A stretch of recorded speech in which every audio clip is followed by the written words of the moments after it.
Antara syafaatnya Quran itu orang kalau mau masuk neraka tidak jadi.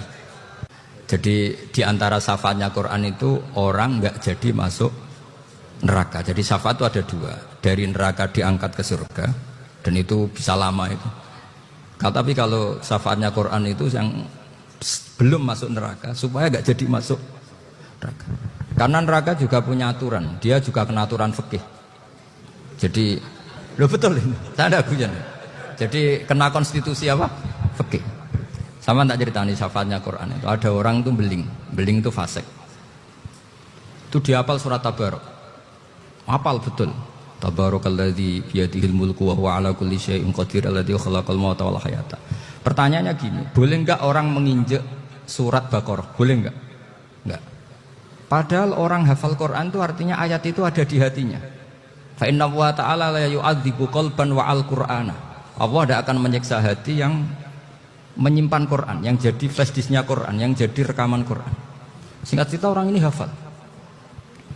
Pas ketemu Mungkar Nakir prosedur kan, ini orang fasik mau diantemin sama Mungkar Nakir.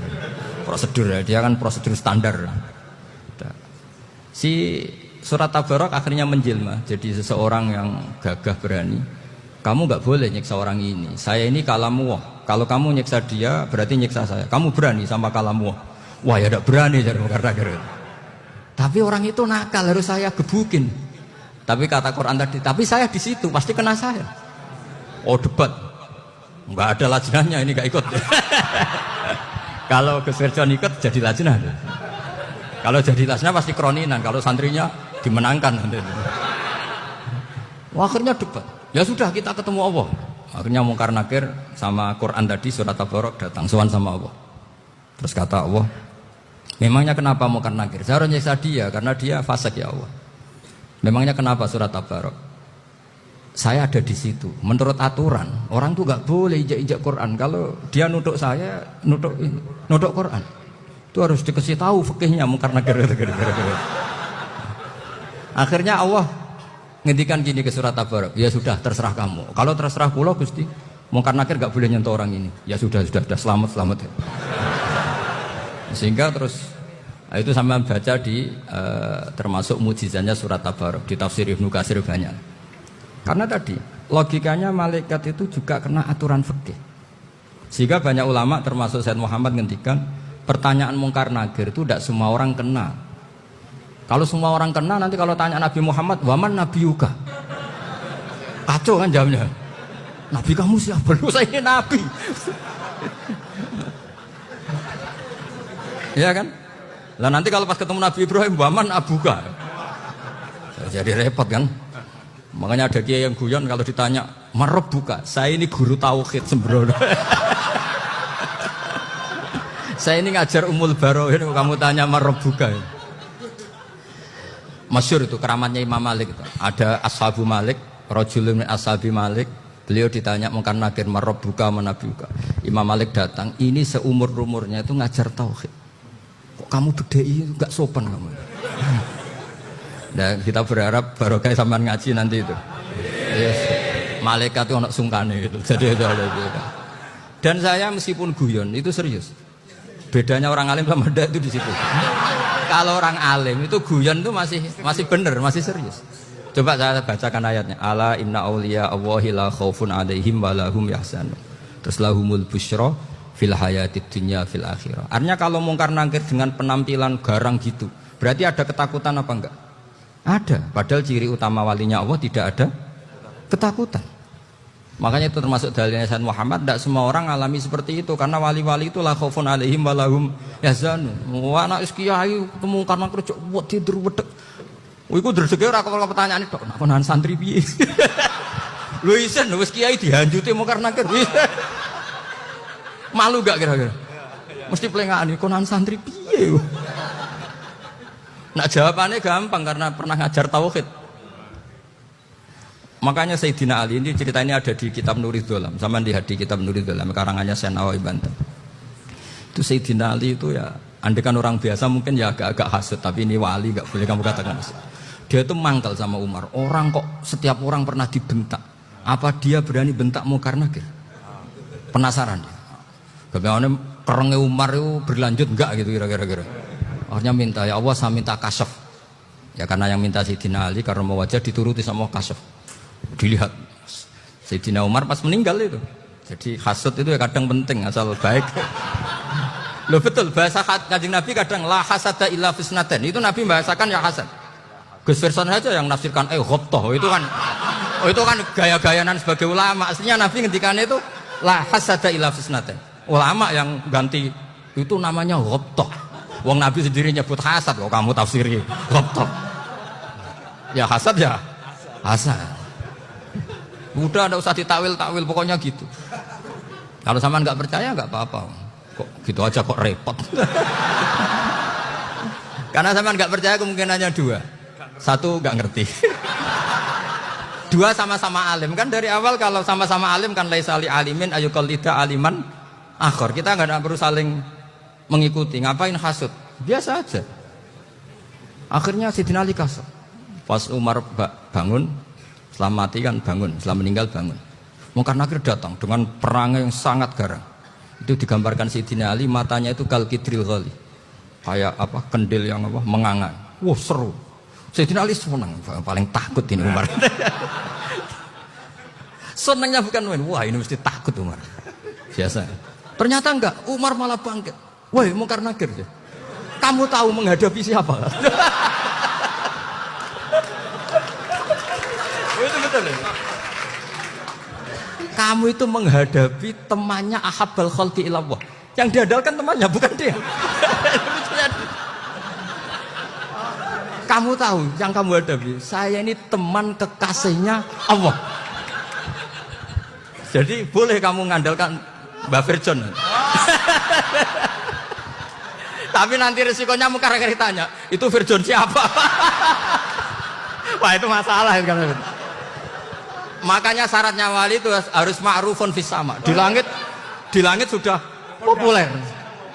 Makanya dulu ada orang yang saking seninya Abdul Qadir ditanya apa saja jamnya Abdul Qadir Al-Jilani itu aman karena beliau populer.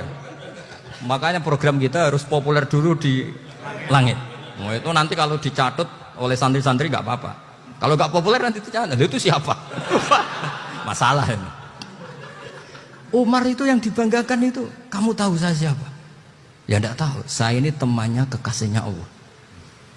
Temannya Muhammad. Iya Muhammad Rasulullah. Wah mikir waduh. Repot.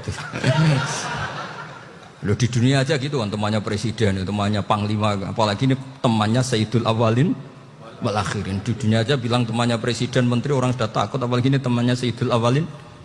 Hanya Mungkar Nakir terus konfirmasi sama Allah, gimana ya Allah ini ngadepi. Sebetulnya diandalkan itu temannya, bukan dia.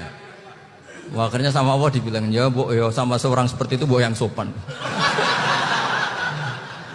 Terus semenjak itu Mungkar Nakir itu nggak selalu berpenampilan seperti itu sangat. Jadi semoga itu konsisten sampai nanti. Jadi kamu kalau ingin nggak takut Mungkar Nakir jadi wali dulu. Karena syaratnya tadi hanya wali sing la khaufun alaihim walahum yahzanun lahumul busyra fil hayatid dunya fil akhirah.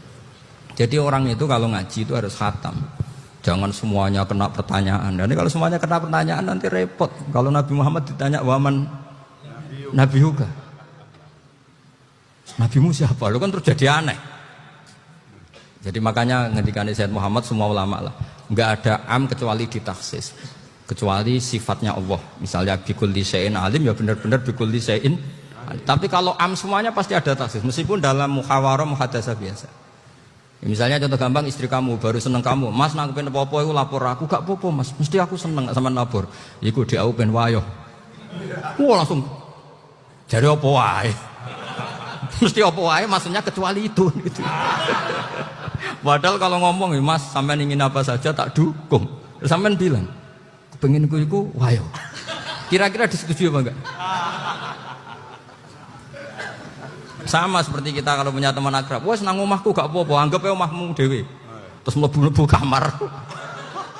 Jadi tidak ada am kecuali ditaksis. Artinya kalau ada cerita bahwa orang mati pasti ngalami ditanya Mungkar Nakir itu pasti ada am yang ditaksis. Itu pasti juga dialami para anbiya, para auliya. Karena ciri utama wali itu la khaufun alaihim walahum yahzanun.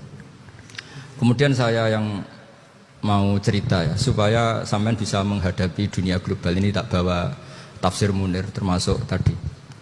Kenapa orang Islam, Rasulullah SAW itu lebih senang kalau yang menang itu orang Nasrani Romawi, ketimbang yang menang itu orang Faris, dalam hal ini ateis. Karena orang ateis itu lebih ngeri. Sebetulnya beberapa penemuan sains, terutama di ilmu medis, itu orang Amerika, kayak cloning. Tapi orang Amerika itu masih dilarang oleh gereja untuk mengaplikasi. Karena nanti bayi cloning itu dipakai suku cadang. Di Amerika masih ditentang oleh fatwa-fatwa agama, baik Islam maupun Kristen. Tapi di Cina itu dipraktekkan, karena nggak ada halangan agama. Di Cina itu biasa ada kondom diolah lagi jadi alat-alat aksesoris. Di Amerika tidak ada, karena masih ada agama, masih ada larangan. Sehingga orang Islam itu lebih takut kalau yang menang itu Persia, karena terus cara berpikir ternyata Tuhan itu tidak ada, langit nggak ada perannya. Jadi ketika yang menang Nasrani masih berpikir itu pertolongan Tuhan, meskipun mungkin cara mengatakan Tuhan beda dengan kita. Tapi ada satu kesamaan bahwa kekuatan samawi itu ada. Jadi disebut ghulibatir rum fi adnal ardi wa hum min ba'di ghalabihim sahlibun. Di sini diterangkan oleh Syekh Nawawi supaya kamu tidak salah paham. Sebetulnya kamu katakan misalnya wah itu paham liberalisme, sebenarnya saya tidak tersiksa. Cuma takut yang mengatakan seperti itu cek goblokir atau ngaji gitu. Itu aja masalah saya. Ini saya baca ini karangannya Syekh Nawawi, karena tadi kata Mbak Firjon, ngaji itu harus sama orang yang bersanad. Saya ini kalah sama beliau itu berkali-kali. Secara nasab saya harus manggil Mbah. Secara silsilah ilmu saya juga kalah lagi. Saya sering disewani sama cucu-cucu Syekhona Khalil. Kiai Siddiq itu termasuk murid dekat beliau, Syekhona Khalil. Kalau itu berarti kan Gus Firjon, Ahmad, terus Mbah Siddiq. Mbah Siddiq ngaji Syekhona Khalil. Syekhona Khalil itu pernah ngaji langsung sama Sayyid Zaini Tahlan. Berarti beliau dari Sayyid Zaini Tahlan itu baru generasi kelima. Sementara saya itu sudah ke-7 atau ke-6. Saya, Mbah Mun, Mbah Karim misalnya, Mbah Hashim, Mbah Mahfud Termas, Sayyid Abi Bakar Sato, yang arangnya Anatul Tolibin, baru Sayyid Zaini Tahlan. Berarti saya ke-7, kalah lagi. Tapi untuk jadi wali biasanya cepat saya. Karena syaratnya jadi mbah itu ngalah demi putu. Jadi kalau beliau ngotot, saya dulu Gusti, saya mbahnya. Wah itu mbah yang nggak baik. Pasti jatahnya dikasihkan apa? Cucunya dulu. Makanya Abdul Muthalib itu orang yang dapat wangsit, tapi yang jadi nabi itu cucunya. Jadi dalil saya banyak. Sebenarnya Abdul Muthalib itu sudah sering dapat wangsit. Karena saya bahasakan wahyu, nabi yang protes, enggak nabi kok dapat wahyu. Tapi sebetulnya Abdul Muthalib itu masyhur. Kalimat-kalimatnya menunjukkan bahwa beliau itu sudah dapat wahyu kalau nanti cucunya itu jadi nabi. Makanya senangnya bukan main Abdul Muthalib sama Rasulullah. Putu seneng mbah, seneng putu. Jadi mungkin, jadi sampean enggak usah protes loh. Ya, yang jadi wali kok cucunya. Dulu betul. Dulu Mbah Hamid Pasuruan itu kalau Mbah Ahmad Siddiq ke sana, Mbah Hamid Pasuruan kalau manggil Mbah Ahmad Siddiq itu paman. Tapi pamannya minta ijazah ke ponaan. Apa ya gara-gara itu memang. Kalau itu masih berlaku apa? Ngalah tadi. Kayaknya masih apa? Hawane masih. Karena melihat tren-tren langit masih gitu kayaknya masih. Masih itu. Ya, tapi banyak tetap dapat jatah, tenang saja nanti.